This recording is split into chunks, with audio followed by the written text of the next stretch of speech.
नमस्कार, मैं हूं आपके साथ नम्रता। देश के इकलौते सन्यासी मुख्यमंत्री योगी आदित्यनाथ हमेशा सुर्खियों में छाए रहते हैं। उनके मुंह से निकला एक एक शब्द जनता के दिल में घर कर जाता है। हर कोई जानता है कि योगी आदित्यनाथ राजनीति में आने से पहले मठ में रहते थे, लेकिन योगी के मठ छोड़कर राजनीति में आने की वजह से शायद ही कोई वाकिफ होगा। लेकिन इस खबर को देखने के बाद आप इस वजह से भी वाकिफ हो जाएंगे।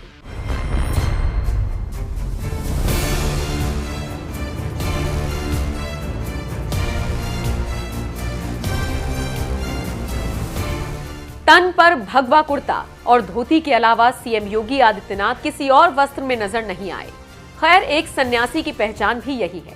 लेकिन ऐसा क्या हुआ कि एक सन्यासी को मठ छोड़कर राजनीति की दुनिया में कदम रखना पड़ा?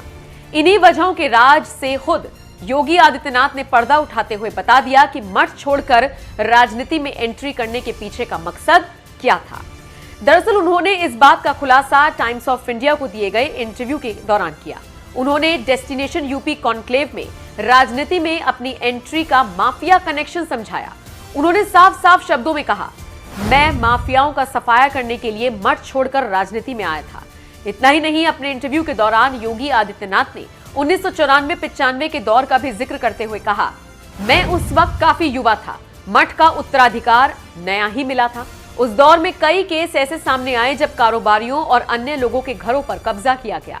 एक परिवार की 2 हवेलियां ही माफियाओं के हवाले की जा रही थी, जिसके डर से परिवार ने बिल्डिंग को ही गिरवा दिया।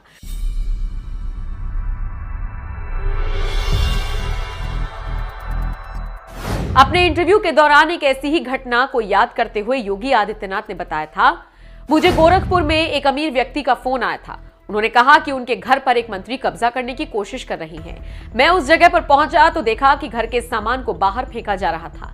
मैंने उनसे कहा, जब मकान मालिक ने घर बेचा नहीं तो कोई उसे कैसे ले सकता है?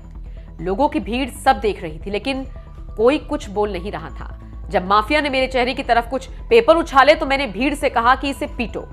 यही नहीं, टाइम्स ऑफ इंडिया को दिए गए इंटरव्यू में सीएम योगी आदित्यनाथ ने माफिया की तुलना कोरोना से कर दी और कहा, एक माफिया कोरोना से भी बुरा होता है।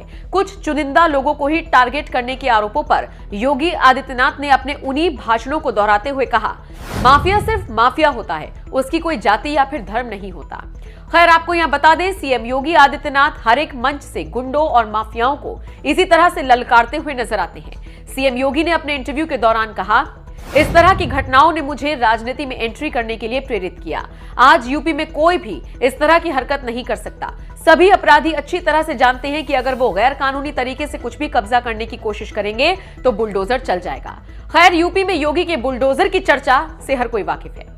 प्रयागराज में अतीक अहमद का काला साम्राज्य हो या मुख्तार अंसारी का लखनऊ मऊ में ठिकाना, सभी अवैध निर्माण को धराशायी कर दिया गया और इसकी चर्चा पीएम मोदी भी खुले मंच से कर चुके हैं। लेकिन जाते जाते आपको सीएम योगी के एक बयान के साथ छोड़ जाते हैं, जिसमें वो माफियाओं को ललकारते हुए और नसीहत देते हुए नजर आ रही हैं। योगी के इन बयानों को सुनने के बाद इस पूरी खबर पर आप अपनी राय कमेंट बॉक्स में हमें जरूर दीजिएगा। क्या ये काम कांग्रेस करती? क्या ये काम समाजवादी पार्टी करती? क्या ये काम मोहन जी करती? भाइयों बहनों, जो राम भक्तों पर गोली चलाते थे, क्या वे राम मंदिर का निर्माण करते? तो क्या आप उनसे कोई उम्मीद करते हैं क्या? गरीबों की जमीनों पर कब्जा करने वाले, व्यापारियों का अपहरण करने वाले, दंगाइयों को गला लगाने वाले, विकास की योजनाओं का बंदरबांट करने वाले, युवाओं के भविष्य के साथ खिलवाड़ करने वाले, क्या आपके हितैषी हो सकते हैं क्या? प्रदेश के हितैषी हो सकते हैं क्या? समाजवादी पार्टी या उससे पहले बहुजन समाज पार्टी या उससे पहले कांग्रेस, इनकी तो यही परिपाटी रही है। इन्होंने विकास के लिए नहीं, इन्होंने अराजकता पैदा करने के लिए प्रदेश को गिरवी रखने का कार्य किया था। आज तो प्रदेश में कोई दंगा नहीं कर सकता, आज तो कोई प्रदेश में अराजकता नहीं पैदा कर सकता।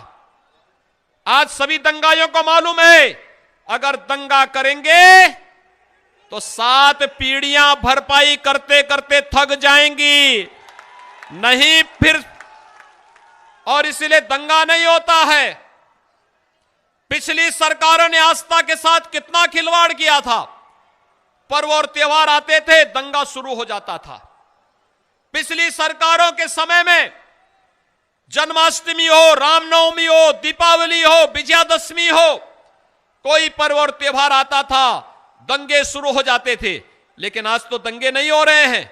आज तो खुशहाली है, शांति और सौहार्दपूर्ण माहौल में पर्व और त्योहार मनाए जा रहे हैं। हर व्यक्ति सुरक्षित है, हर बहन और बेटी भी अपने आप को सुरक्षित महसूस कर रही है। भाई और बहनों, 5 साल पहले यूपी की सड़कों पर माफिया राज था। यूपी की सत्ता में गुंडों की हनक हुआ करती थी। इसका सबसे बड़ा भुक्तभोगी कौन था? मेरी यूपी की बहन बेटियां थी। उन्हें सड़क पर निकलना मुश्किल हुआ करता था, स्कूल कॉलेज जाना मुश्किल होता था। आप कुछ कह नहीं सकती थी, बोल नहीं सकती थी, क्योंकि थाने गई तो अपराधी बलात्कारी की सिफारिश में किसी को फोन आ जाता था। योगी जी ने इन गुंडों को उनकी सही जगह पहुंचाया है। आज यूपी में सुरक्षा भी है, यूपी में अधिकार भी है। आज यूपी में संभावनाएं भी हैं, आज यूपी में व्यापार भी है। मुझे पूरा विश्वास है, जब हमारी माताओं बहनों का आशीर्वाद है, इस नई यूपी को कोई वापस अंधेरे में नहीं धकेल सकता। भाई और बहनों, आइए प्रयागराज की पुण्य भूमि से ये संकल्प लें, हमारा यूपी आगे बढ़ेगा, हमारा यूपी नई ऊंचाइयां छुएगा।